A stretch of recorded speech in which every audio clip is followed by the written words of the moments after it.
gerar, Senhor, algo diferente na nossa vida nessa manhã. Em nome de Jesus, teu Filho. Amém. Deus abençoe nossas crianças. Palavra de Deus, amados. Primeiro livro dos Reis, capítulo número 17. Primeiro livro dos Reis, capítulo número 17.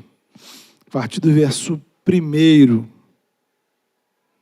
A palavra de Deus diz assim: Então Elias, o tesbita dos moradores de Gileade, disse a Acabe: Tão certo como vive o Senhor, Deus de Israel, perante cuja face estou, nem orvalho nem chuva haverá nestes anos, segundo a minha palavra. Veio-lhe a palavra do Senhor, dizendo: Retira-te daqui, vai para o lado oriental, e esconde-te junto à torrente de Querite, fronteira ao Jordão. Beberás da torrente, e ordenei aos corvos que ali mesmo te sustentem. Foi, pois, e fez segundo a palavra do Senhor, retirou-se e habitou junto à torrente de Querite, fronteira ao Jordão. Os corvos lhe traziam pela manhã pão e carne, como também pão e carne ao anoitecer, e bebia da torrente. Mas passados os dias, a torrente secou, porque não chovia sobre a terra. Então lhe veio a palavra do Senhor, dizendo: Dispõe-te, vai a Sarepta, que pertence a Sidom, e demora-te ali, onde ordenei a uma mulher viúva que te dê comida. Então ele se levantou e se foi a Sarepta. Chegando à porta da cidade, estava ali uma mulher viúva apanhando lenha. Ele a chamou e lhe disse: Traze-me, peço-te, uma vasilha de água para eu beber. Indo ela a buscá-la, ele a chamou e lhe disse: Traze-me também um bocado de pão na tua mão. Porém ela respondeu: Tão certo como vive o Senhor teu Deus, nada tenho cozido. Há somente um punhado de farinha numa panela e um pouco de azeite numa botija. E vês aqui, apanhei 2 cavacos e vou preparar esse resto de comida para mim e para o meu filho. Comê-lo-emos e morreremos. Elias lhe disse: Não temas, vá e faze o que disseste, mas primeiro faze dele para mim um bolo pequeno e traze-mo aqui fora. Depois fará para ti mesma e para teu filho. Porque assim diz o Senhor, Deus de Israel: a farinha da tua panela não se acabará, e o azeite da tua botija não faltará, até ao dia em que o Senhor fizer chover sobre a terra. Foi ela, e fez segundo a palavra de Elias. Assim comeram ele, ela e a sua casa muitos dias. Da panela a farinha não se acabou, e da botija o azeite não faltou, segundo a palavra do Senhor, por intermédio de Elias. Amém. Quero começar falando a você que é mais atencioso, né? Você é uma pessoa atenta, sim ou não? Bem, se for o seu caso, você vai lembrar que nos últimos 2 domingos, o nosso querido pastor Felipe pregou a partir desse mesmo texto do primeiro livro de Reis, no capítulo 17. Então, por que a gente prega um texto que foi pregado uma semana atrás? Porque a palavra de Deus ela é rica, ela é maravilhosa, né? Ela não se esgota. Então, exatamente enquanto eu acompanhava a pregação do Felipe no último domingo, Deus falou profundamente ao meu coração. E aí a gente foi conversando sobre o texto durante a semana nos núcleos, e algumas coisas não saíram da minha cabeça e que eu entendia que são importantes para a gente compartilhar nessa manhã, porque podem abençoar a sua vida. Bem, a história narrada aqui, ela é a história do ilustríssimo profeta Elias, que leva ao rei Acabe uma mensagem de juízo. Muito simples. Durante anos ficará sem chover sobre a terra. Bem, Eu imagino que no primeiro momento Acabe não deu a mínima para Elias, né? Porque Acabe não era fiel ao Senhor. Acabe, digamos assim, não era alguém temente a Deus. Portanto, para ele, Elias era mais um doido sem noção que chegava ali, vai ficar sem chover aí. Nem deu bola. Só que os dias foram passando, as semanas, os meses, os anos, e nem uma gota de chuva sequer. Sem chuva, os rios secam, as plantas e os animais morrem. A falta de chuva, então, traz crise econômica, fome. E aí, em algum momento dessa história, Acabe lembra. Foi aquele Elias, né? Aquele profetinha de meia tigela que está causando esse negócio todo. Acabe e Jezabel, a sua esposa, do ponto de vista da fidelidade a Deus, eles eram os piores, né?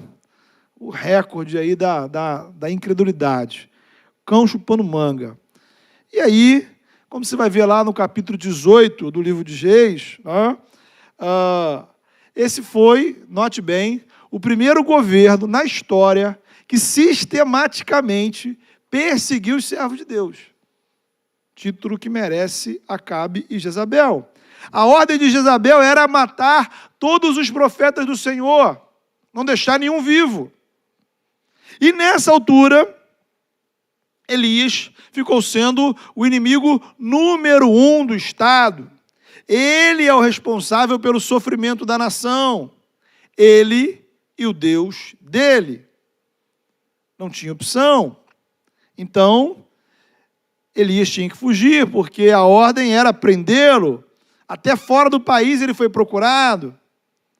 E aí a gente cabe parar e fazer a nossa primeira reflexão. Veja, Elias foi perseguido por quê? Porque a palavra dele foi verdadeira. Ele falou e aconteceu. Por isso Elias tinha que fugir. Porque ele profetizou e Deus realizou exatamente o que ele falou. Temos aqui, queridos, um Deus que é soberano sobre todas as circunstâncias, inclusive sobre as forças da natureza, um Deus que pode intervir no ciclo das chuvas, um Deus que dá ordem aos corvos. Ora, Jezabel e o povo achavam que outras entidades controlavam a natureza, assim como hoje. Naquela época, ao longo da história, você vai encontrar duas posições assim, bastante claras. De um lado, existem aqueles que acham que a natureza segue as suas próprias leis. Não há intervenção divina. É o que se chama naturalismo. Para cada fenômeno natural, existe uma explicação natural. Não existe intervenção de nenhum tipo de Deus. Outros, por sua vez, acreditam que divindades específicas atuam em coisas específicas, dias específicos. Aí você vai ter o Deus da chuva, o Deus do amor, o Deus da guerra, o Deus da segunda-feira, o Deus da quarta, o Deus dos homens, o Deus das mulheres, e por aí vai. São entidades espirituais que atuam em áreas bem delimitadas. Conforme a sua necessidade, você procura a divindade adequada. Cada divindade vai ter a sua própria exigência. Você não pode confundir. O Deus revelado em Jesus e nas Escrituras, ele é diferente. Porque ele é o Criador de todas as coisas. Como o Senhor vai mostrar a Jó, ele é o Deus que dá ordem às estrelas e aos animais. Toda a criação está subordinada ao poder dele, inclusive a sua vida, a minha vida, este prédio, o nosso país, o nosso planeta. Paulo vai mostrar lá em Colossenses que toda a criação está debaixo da autoridade de Jesus, pois nele foram criadas todas as coisas, as visíveis e as invisíveis. Se existe anjo O anjo foi criado por intermédio de Jesus. Se existe natureza, ela foi criada por intermédio de Jesus. Se existem planetas e estrelas, Jesus é o mediador da criação. Não há nada que existe que não tenha sido criado por intermédio de Cristo, que não traga as digitais de Jesus. E Ele é o Senhor de toda a criação. Anjos e demônios estão debaixo da autoridade dEle. Não importa quantas entidades existam, não importa quantos deuses sejam adorados, seja quem eles forem, qual o nome deles, acima de cada um deles há um Senhor, e o nome dele é Jesus. De modo que não importa a área da minha vida em que eu esteja enfrentando alguma dificuldade, essa é a implicação. Eu posso e devo apresentar em oração qualquer dificuldade ao Senhor, porque em qualquer área da minha vida Ele pode intervir. Ele não precisa pedir licença a ninguém, Ele é soberano. Em qualquer área, ainda que seja muito pequena, na sua vida. Não há limites nem fronteiras. Eu posso interceder ao Senhor, porque Ele tem poder para agir sobre qualquer área da realidade. Ele pode agir agora no fundo dos oceanos, Ele pode agir agora em qualquer galáxia desse universo, como pode agir do inseto que está lá na sua casa, como pode agir na sua mente, no seu corpo, na sua família, no seu trabalho. Não há limite, não há fronteiras para o agir do Senhor. Amém, irmãos? Amém. A ordem do Senhor para Elias foi: vai, Elias, esconda-se no ribeiro de Querite. E aí a gente vai para uma outra reflexão. Há momentos que Deus chama você para a batalha, para o confronto. Há outros momentos que Ele te chama a se esconder. Há o tempo de lutar, o tempo da missão, o tempo do serviço, o tempo onde você enfrenta Acabe, enfrenta Jezabel. E há o tempo onde você precisa ir para o esconderijo. O tempo de receber o cuidado do Senhor. Durante todo o ministério de Elias, nós vamos observar esses dois polos. O tempo da atuação pública, o confronto com as autoridades, mas também o tempo da reclusão, o tempo do cuidado de Deus. É o mesmo padrão do próprio ministério de Jesus. Às vezes, Jesus estava lá, discutindo com autoridades, expulsando demônios, curando pessoas, ensinando aos discípulos. Em alguns momentos, Jesus deixava a multidão para trás e procurava um lugar silencioso para ficar sozinho em oração. A obediência de Elias requer humildade, sabe? Às vezes, a gente não vai para o esconderijo por causa da arrogância. A gente achar, não, eu dou conta, eu sou o cara, né? Elias poderia ter dito assim, não, eu sou o servo do Deus vivo, eu não vou fugir de coisa nenhuma, né? Ele teve a humildade de reconhecer que ele precisava de um tempo para renovar suas forças físicas, emocionais, espirituais. Um tempo de ser cuidado pelo Senhor. Sabe, queridos, o esconderijo de Elias simboliza a igreja. A igreja é o nosso esconderijo nesse mundo, onde o Senhor regularmente nos alimenta, renova as suas forças. Lembro de quando o pastor Felipe, assim que chegou à igreja e reuniu os nossos jovens, né?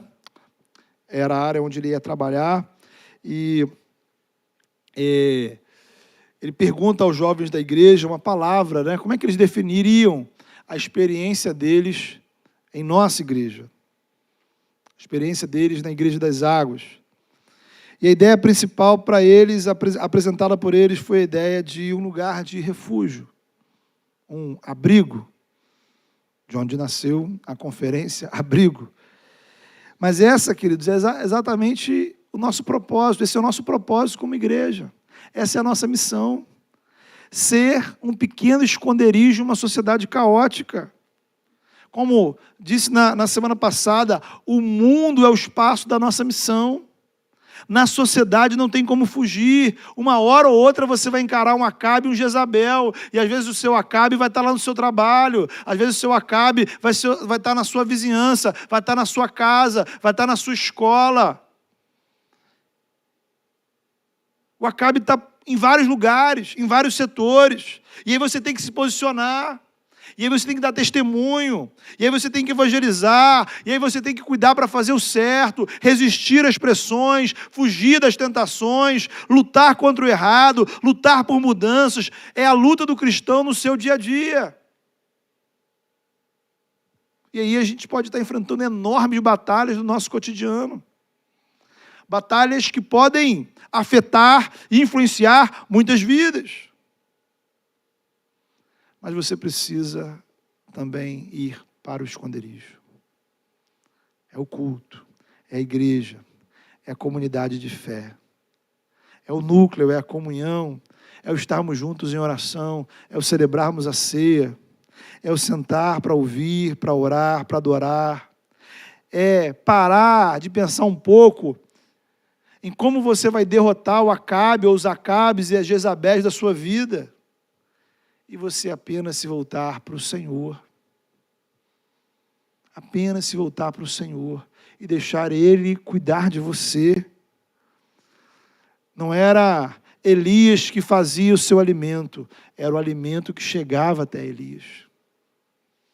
É o tempo do esconderijo, é o tempo onde você senta e você não escolhe a música que vai ser cantada, você não escolhe o texto que vai ser lido, você não escolhe a pregação que vai ser feita, você não escolhe as pessoas que vão estar ao seu lado, mas você experimenta do cuidado e do alimento do Senhor. É importante entender, querido, antes de sermos guerreiros, nós somos filhos. Precisamos de tempo de comunhão com o Pai, sermos irmãos, porque veja, as lutas no mundo são lutas contra os sistemas do mal. Conversamos, sobre isso no núcleo lá de segunda-feira. Lutamos não contra pessoas, mas lutamos contra um sistema maligno que está sempre aí. Mudam as pessoas, mas o sistema continua. Mas nós cremos que estas pessoas que estão lá, elas podem se converter. E aí, quando elas se converter, elas vão vir para onde? Para a igreja. Então, estar na igreja, cuidar da igreja, manter a casa de refúgio aberta, funcionando, para que outros famintos do mundo possam encontrar alimento. Falei aqui outro dia que a igreja são os leprosos que encontram pão, dependentes químicos do pecado. Estamos nos tratando. Estamos nos tratando. E estamos trabalhando para manter a casa aberta, porque outros vão chegar. E cantamos com alegria para você que ainda sofre dessa dependência. Há lugar na casa. Há lugar na casa, há lugar para você que hoje sofre com a fome do mundo. Há pão, há alimento, há cura, há tratamento, há restauração, há esconderijo. Por isso, queridos, estar na igreja é um ato de humildade. Humildade. Note que os esconderijos não são os lugares onde a gente tem tudo o que a gente quer, né? Então, Elias estava lá, não tinha Wi-Fi, não tinha sofá, não tinha Coca-Cola, né? Elias não foi fazer turismo ali. Né? Era necessário que ele estivesse ali. A igreja que você precisa não é aquela igreja que tem tudo o que você quer. A igreja que você precisa é aquela que te oferece alimento espiritual, saudável e com regularidade. Você precisa de uma igreja que não te deixa faminto. Esse é o critério. Foi o que Deus fez na vida de Elias naquele esconderijo. Igrejas e esconderijos não vão ter tudo, mas precisamos dele. A igreja das águas nunca vai ter tudo o que você quer. Nenhuma igreja vai, mas você precisa de uma. Não precisa ser essa. Precisa ser uma que você se sinta alimentado. Veja bem, não é uma que simplesmente te agrade. Você precisa de uma que você encontre alimento. Em tempo de muita fome espiritual ao nosso redor. Bem, seguindo com o nosso texto, vemos que aquela seca foi tão severa que Deus manda Elias para outro lugar. Agora o refúgio dele seria a casa de uma viúva, lá em Sarepta. Então preste atenção na geografia. Sarepta era uma cidade que ficava fora de Israel, na região da Fenícia. Então, terra estrangeira, mais uma vez, não há limites para o agir de Deus. Deus não estava preso a lugares. Então, assim como para cada área da realidade as pessoas possuem uma divindade, naquela época, ainda hoje, né? Muitas pessoas achavam que para cada terra, cada povo, cada nação tinha a sua divindade. Judeus, inclusive, achavam que muitas vezes Deus só podia agir dentro de Israel. Alguns acham que Jesus tem autoridade só dentro da igreja. O Deus revelado em Jesus não segue fronteiras religiosas, políticas, geográficas. Os céus e a terra pertencem a Ele. Faça esse exercício, querido. Faça esse exercício esta semana. Onde você pisar, lembre-se, eu estou pisando num lugar que pertence a Jesus Cristo. Onde você entrar, lembre-se, o Deus que manda aqui é Jesus Cristo. Não importa se ali existem outras divindades, ou se ali se adoram outras divindades. Só existe um Deus Criador, que é o Pai de Jesus Cristo. E é em Jesus que está toda a autoridade. Não importa onde a gente esteja pisando. Nós não precisamos ficar consagrando lugares, precisamos que pessoas se convertam de forma genuína. Quem converte de coração é o Espírito Santo. Então, a parte que nos cabe no processo é orar pelas pessoas, pregar o Evangelho, testemunhar o amor de Deus, aguardando o agir do Espírito. Bem, Elias chega lá na tal da Sarepta. E lá ele encontra a viúva. Que viúva é essa? Será que seria uma viúva ricaça, uma fazendeira cheia da grana, né? Que poderia ali sustentar Elias enquanto durasse a seca? Nada disso. Uma mulher na miséria absoluta. Uma mulher na miséria absoluta, que só tinha um punhado de farinha e um pouco de azeite. Note bem, irmãos. Uma mulher sem esperança. Uma mulher sem perspectiva de vida, sem futuro, sem ter para onde ir. Uma mãe que tinha entregado os pontos. Ela não tinha mais nada o que fazer, nem a quem recorrer, a não ser sentar e esperar a morte chegar. A pergunta é, o que essa mulher tinha a oferecer àquele profeta? O quê? O que ela podia dar? Nada. Mas, querido, são nessas circunstâncias que os milagres acontecem. Podemos ver aqui 2 milagres. O milagre da providência e o milagre do serviço. Falando primeiro do milagre da providência. a farinha da panela não se acabará, o azeite da botija não faltará, não faltou a farinha nem o azeite, porque Deus multiplicou. Detalhes importantes, queridos, veja, Deus não deu o que eles não tinham. Percebe isso? Deus não deu o que eles não tinham. Deus multiplicou o pouco que eles tinham. Existe o milagre do acréscimo, existe o milagre da multiplicação. Às vezes, sim, Deus te dá o que você não tem, Ele tem poder para isso. Às vezes, Ele multiplica o que você tem. E aí, no caso da multiplicação, não se tratou de abundância. Então, o milagre do acréscimo, o povo está no deserto, o que acontece? Cai maná do céu. O povo não tinha, caiu, veio. Jesus está com os discípulos, 5 pães e 2 peixinhos, e aquilo é multiplicado por uma multidão.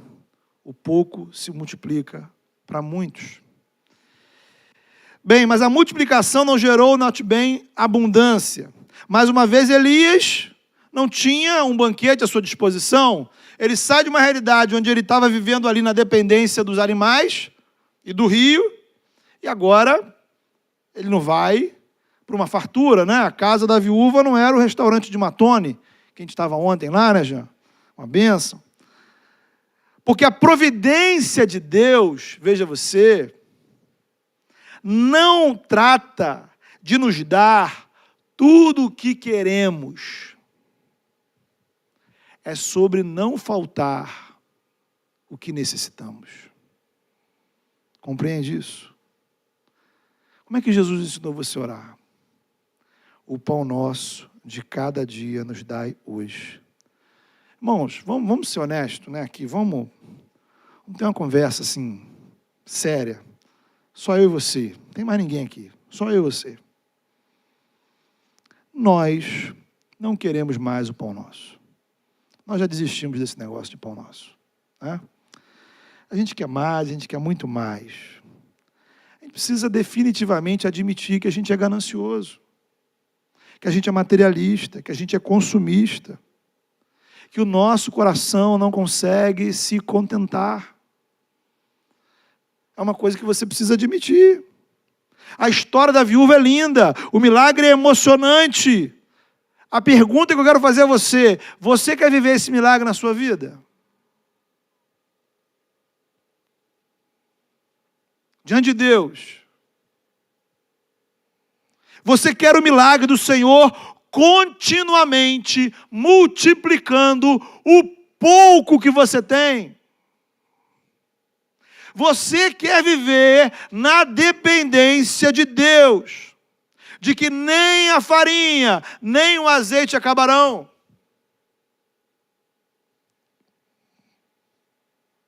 Faça essa reflexão. A gente precisa ser sincero com Deus, irmãos. A gente precisa amadurecer a nossa relação com o Senhor. A mulher poderia dizer: não, seu profeta, o negócio é o seguinte, olha, eu não estou afim de ficar só com esse azeitinho e essa farinha aqui. Já que é Deus quem vai dar, eu quero um churrasco, né? Eu quero uma lasanha, eu quero feijoada. E você?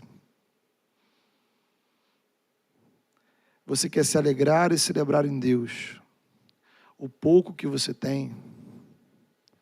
Ou você quer viver angústia e ansiedade de sempre viver em função do que você não tem? Parênteses, isso não significa acomodação. É legítimo, necessário que a gente lute e trabalhe por uma vida melhor em todas as áreas. Em todas as áreas. Agora, é você se alegrar do que você tem, crendo que o que você tem vem das mãos do Senhor. Pode ser pouco, mas ele é multiplicado. E veja, isso não vale apenas para a vida financeira. Não deixe o dinheiro e a mentalidade do dinheiro dominar, né? E as únicas lentes pelas quais nós olhamos a vida são as lentes financeiras. Não. É o pouco da fé que você tem. É o pouco da santidade que você tem. É o pouco da saúde física que você tem. É o pouco da saúde emocional que você tem. É o pouco da sua estabilidade. É o pouco do seu casamento, da sua família, dos relacionamentos familiares. É o pouco das realizações. O que você tem não é tudo o que você gostaria de ter. É óbvio que a viúva queria mais. Mas é a partir desse pouco que Deus faz milagres. Você quer viver o milagre da multiplicação do pouco? Pensa sobre isso, irmãos. Pensa sobre isso. Note, o milagre da providência veio depois de duas ações de obediência. Primeiro do profeta. Primeiro Deus manda o profeta ir lá para o ribeiro. Depois Deus manda o profeta ir para Sarepta. Ele foi. Deus foi mandando, ele foi. Segundo, a mulher que acolheu o profeta, meu irmão, minha irmã, creia numa coisa, a sua obediência leva você a um espaço de milagres. A sua obediência ao Senhor conduz você a uma área onde o Senhor faz coisas extraordinárias na sua vida. Ele te sustenta. Você pode não ter tudo o que gostaria. Alguns desejos podem não ser realizados, mas Ele te sustenta nas suas fraquezas. Outro detalhe, o profeta pede para a viúva usar um pouco do que ela tinha para fazer um bolo para ele. A mulher tinha respondido, olha, eu só tenho aqui um pouco para mim e para o meu filho, a gente vai comer e vai morrer. E o profeta fala, não, Deus vai multiplicar, mas faz o seguinte, você vai lá primeiro e faz um bolo para mim. Eu pergunto para você que é mãe, você confiaria na palavra do profeta? Vai que o milagre não acontece. Você tiraria do pouco que você tem para você e seu filho, o que está ruim podia ficar pior. As circunstâncias eram extremas, mas ela obedeceu. Irmão, irmã, você precisa ser obediente ao Senhor, ainda que as circunstâncias sejam extremas, porque Ele vai prover, porque Ele vai cuidar, porque não vai faltar. Você precisa crer nisso, meu irmão. É a palavra, é o Deus vivo. Não sabemos o quanto de fato aquela mulher creu, sabe? Não adianta a gente querer aqui, pô, a mulher, super fé, não dá para saber.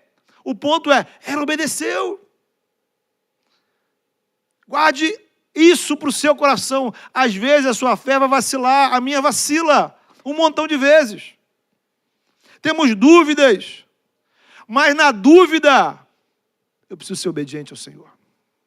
Na dúvida, eu não vou ouvir meu coração. Entre o meu coração e a palavra, a escolha é fácil. Não se trata da gente crer o tempo todo, porque a gente não vai conseguir crer o tempo todo. Mas eu sei qual é a vontade de Deus. Você sabe. Você sabe. E aí, querido, o segundo milagre dessa história é o que mais me chamou a atenção. Então, nesse momento, você não pode sair da sala, você tem que ouvir isso aqui. Né? Essa é a parte, né, de tudo isso que já é sensacional, tem algo mais sensacional ainda. É o milagre do direcionamento. É o milagre da missão, do ministério, do chamado, do serviço, do significado. Veja você, aquela mulher pensava que iria morrer. Mas antes da morte chegar, ela já estava entregue, né? Quantas pessoas estão assim? A morte não chegou ainda, mas você já entregou os pontos, você desistiu de lutar, acabou a esperança, cansei. Então, milagrosamente, Deus vai ao encontro daquela mulher. Contudo, o milagre dela não foi apenas para ela ter conforto e prosperidade. O milagre para ela foi para ela servir ao profeta. Eu queria que você entendesse aqui, não olhe o profeta como indivíduo. é mais do que sustentar Elias como pessoa. Ao sustentar Elias, ela estava sustentando um ministério, ela estava sustentando um movimento de fidelidade, de pregação da palavra de Deus em uma sociedade corrompida, onde profetas estavam sendo perseguidos. Então, querido, note bem, o Deus que multiplica a farinha e o azeite é o Deus que nos usa para abençoar o seu reino. O nosso pouco não é condição para servirmos ao Senhor. O nosso pouco não é impedimento. Guarde um princípio para você, querido. Às vezes, o lugar da nossa escassez é o lugar do nosso ministério. O lugar da nossa escassez é o lugar do nosso ministério. O que Deus fez na vida dessa mulher? Deus não a tornou próspera para ela simplesmente sustentar o profeta. Percebe? Deus a usou na sua miséria.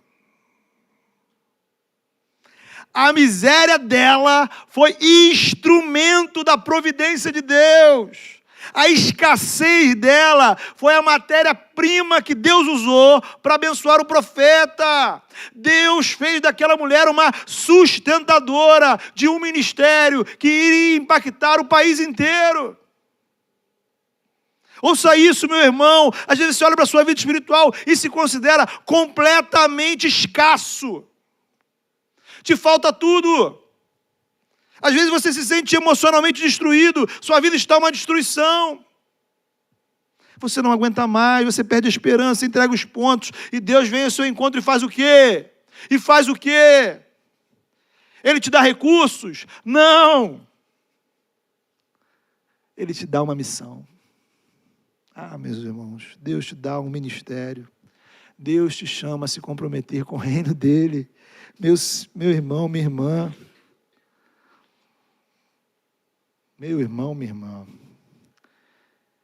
você pode dizer, poxa, Senhor, podia melhorar as condições. E o Senhor fala, não, vai ser desse jeito.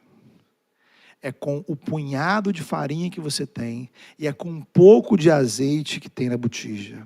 Querido, a sua vida tem valor no reino de Deus, a sua vida tem significado, apesar das suas misérias, das suas dificuldades, das suas fraquezas e carências, a pessoa que Deus escolheu para aquela missão era a viúva. Deus precisava dela? Não!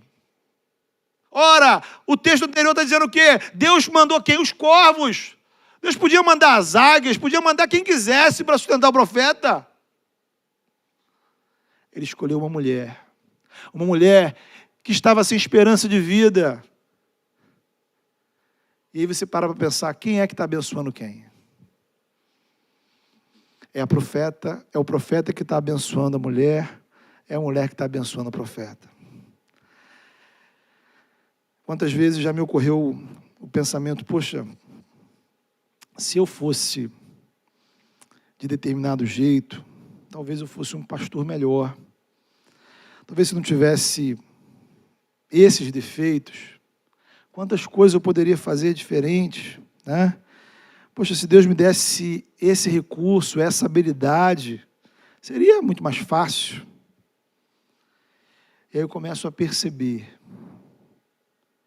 que Ele tem me usado e que eu posso servir no reino de Deus, que eu posso ser instrumento nas mãos dEle, apesar de eu não ser o que eu gostaria de ser, apesar de eu não ter o que eu gostaria de ter.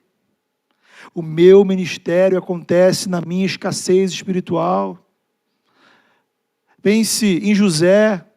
Quando é que José foi usado pelas mãos do Senhor?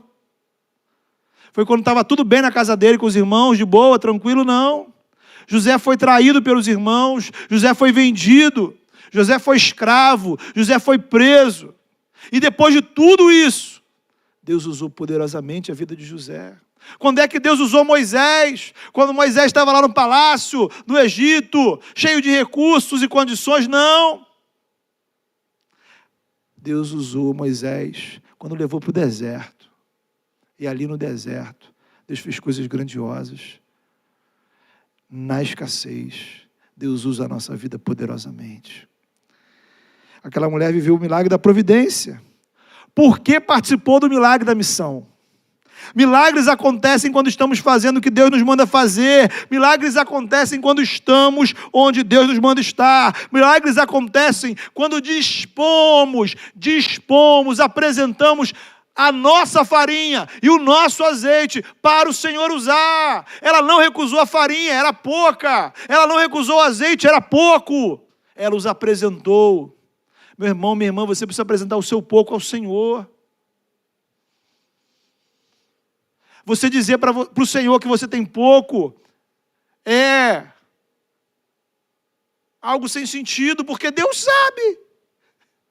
Deus sabe. Deus sabe o quanto você tem, o quanto você sabe, os seus problemas, os seus dramas, as suas angústias. Então Ele pede para o quê? Vai lá, não, olha só, a senhora precisa fazer um curso, né, de agronomia, de gestão agrícola, depois a senhora investe, aí a senhora vai gerar aí uma plantação de farinha, uma plantação de azeite, e aí quando a senhora for uma grande empresária, com realmente grandes recursos, aí a senhora então vai se tornar uma sustentadora do profeta. Foi isso que Deus fez. Bem, queridos, como é que aquela mulher sabia que era ela? O texto diz que o Senhor ordenou uma viúva que sustentasse Elias, mas a viúva em questão só ficou sabendo disso quando? Quando a oportunidade de servir bateu à porta dela. Deus fala conosco através de oportunidades espirituais de serviço e ministério. Qual foi o papel daquela mulher no reino, querido? E a gente vai fechar com isso. Aquela mulher não enfrentou Acabe. Aquela mulher não brigou com Jezabel. Mas ela ajudou a sustentar quem enfrentou. Nem sempre o nosso ministério é na linha de frente. Mas o reino de Deus não se faz apenas de Elias. O próprio Elias teve que aprender isso. Lá pelas tantas, quando ele vai para a linha de frente para enfrentar Acabe, para enfrentar Jezabel, ele é perseguido, e ele começa a se achar só, e Deus vai dizer para ele: não, Elias, há pessoas que não se dobraram os joelhos perante Baal, há servos de Deus lutando pelo reino. Seu ministério tem relevância, mesmo quando as pessoas mal sabem o seu nome, mal sabem quem você é, o que você está fazendo. Note uma coisa, a gente sabe o nome dessa viúva. Nem sequer o nome dela ficou registrado. O serviço que você faz na igreja para o reino de Deus é ministério. Os seus compromissos espirituais são ministério e fazem diferença. O reino de Deus passa pelo pouco de farinha que você tem, pelo pouco de azeite que você tem. O ministério da igreja passa por homens e mulheres que servem ao Senhor, apesar da sua escassez, seja ela espiritual, emocional, financeira, familiar, de tempo, de saúde. Eu queria orar com você. Orar com você nessa manhã. Você que está aqui presencialmente, você que está acompanhando online. Sabe, de forma muito honesta diante do Senhor. Apresente ao Senhor o pouco que você tem.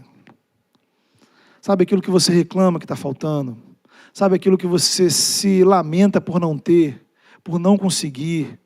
Sabe daqueles problemas que estão recorrentes na sua vida? Então esses são seus poucos.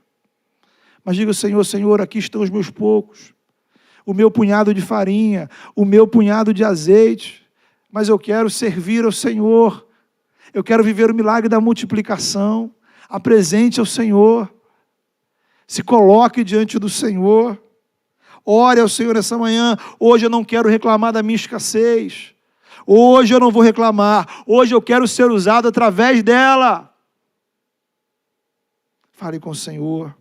Diga para o Senhor nessa hora: pare o que você está fazendo e fale com Deus. Consagre ao Senhor a sua vida. Senhor amado, muito obrigado, Senhor. Muito obrigado. Muito obrigado, ó Pai, porque o Senhor é o Deus que provê nas nossas vidas, apesar das nossas dificuldades.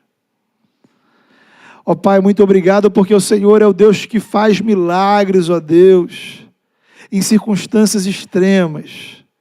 Nós te louvamos, ó Pai, porque o Senhor tem provido, Senhor, na nossa casa, não só financeiramente, ó Pai, mas emocionalmente, espiritualmente. O Senhor tem agido com providência na nossa história, Senhor. Quantas vezes nós estivemos como essa mulher e achamos, ó Pai, que seria o fim, e que não haveria amanhã, e que não sairíamos daquela situação, e o Senhor milagrosamente interviu, Senhor, e nós chegamos até aqui. Quantas vezes o Senhor multiplicou de maneira extraordinária, e agora estamos diante do Senhor, ó Pai, com o nosso punhado de farinha, com o nosso pouco de azeite. Ó Pai, nós olhamos para a nossa realidade espiritual, para a nossa realidade de família, para a nossa realidade emocional, para as nossas condições, ó Pai, inclusive mentais, psíquicas, de saúde física. E a gente olha para toda a nossa estrutura e a gente só vê escassez. Nos falta tantas coisas, Senhor, mas em nome de Jesus,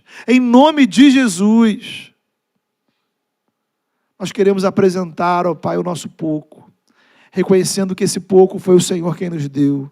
Reconhecemos que o Senhor tem multiplicado o nosso pouco e reconhecemos, ó Pai, e queremos nos colocar diante do Senhor. Senhor, nos usa, Senhor.